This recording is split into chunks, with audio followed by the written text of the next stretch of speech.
હું બંસરી તમારી, તમે શ્યામ બનીને આવો, અથવા તો રાધિકાના ઘનશ્યામ બનીને આવો. હું બંસરી તમારી, તમે શ્યામ બનીને આવો.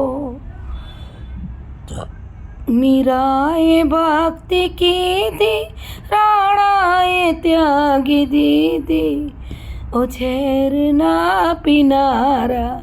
તો ભગવાન કયા કયા રૂપે આવે? ઝેર પીધું તું, મીરા પી જ કીધી, એને ઝેરમાં ભગવાન દેખાણા હતા અને તોય મીરા જીવી હતી.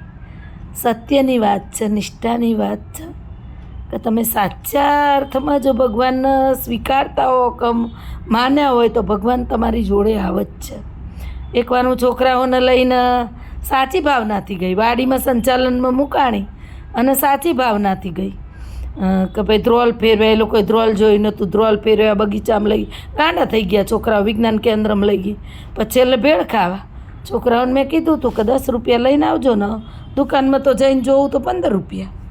ભેળવાળાને કીધું મારા છોકરા ગામડાના ગરીબ આવ્યા, એ વખતે પગારે ઓછા હતા, તોય પર્સમાં હું થોડા ઘણા પૈસા લઈને ગયેલી. મારા છોકરાને ભલે તારે 15 રૂપિયાની ભેળ રહી, મને 10 રૂપિયામાં આપજે, 10 રૂપિયા જેટલી આપજે, મારા છોકરા રાજી થઈ જાય. ભેળવાળો કે બેન હું તમને વર્ષોથી ઓળખું છું, પણ મારો નિયમ હું તોડી શકું નહીં, ના પાડી. જો ભાવના સાચી હતી મારી. ભગવાન ક્યાં બેઠો? આગળના ટેબલ એક ચશ્મા પહેરેલો ભાઈ બેઠેલો ઊભો થયો. 200 રૂપિયા, એ સમયમાં 200 રૂપિયા બહુ મોંઘા હતા. 200 રૂપિયા ભેળવાળાને આપ્યા અને મને કે બેન બધા છોકરાઓને ભેળ ખવડાવીને જાજો. એક નહીં, 10 રૂપિયાની નહીં, 15 રૂપિયાવાળી 2 પ્લેટ ખાઈને અમે ઘરે ગયા. જય હો એ ચશ્માવાળા ભાઈની. નથી હું ઓળખતી કે નથી એ મને ઓળખતો. શબ્દો, મારા શબ્દો, મારી ભાવના જોઈને એણે મદદ કરી. શામળ શાહ આવ્યા હતા ઊંડી લઈને મારા માટે. આવા તો ઘણા પ્રસંગો મારા જીવનના.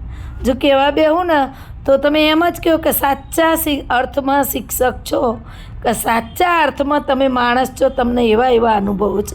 ક્યારેક ટાઈમ મળશે ને, રિટાયર થઈશ ને એ ટાઈમ મળશે ત્યારે હું મારા એક અનુભવો હું બોલીને મોકલીશ. લ્યો ભજન તો અધૂરું રહી ગયું, ચાલુ કરું. મીરાએ ભક્તિ કીધી, રાણાએ ત્યાગી દીધી, ઓ ઝેરના પીનારા, ઓ ઝેરના પીનારા. શામળ શાહ અમૃત બનીને આવો, હું બંસરી તમારી, તમે શ્યામ બનીને આવો.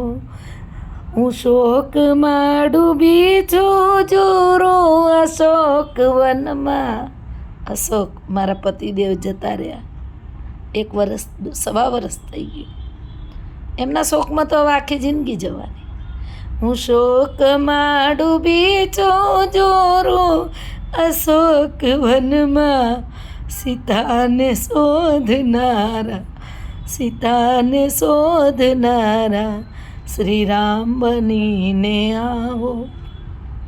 હું બંસરી તમારી, તમે શ્યામ બનીને આવો.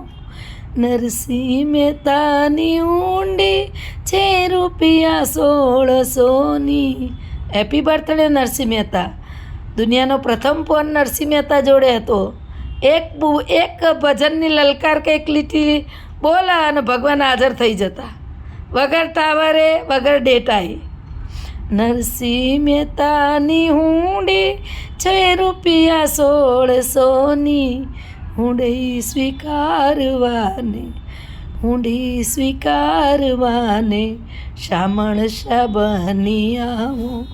હું બંસરી તમારી, તમે શ્યામ બનીને આવો.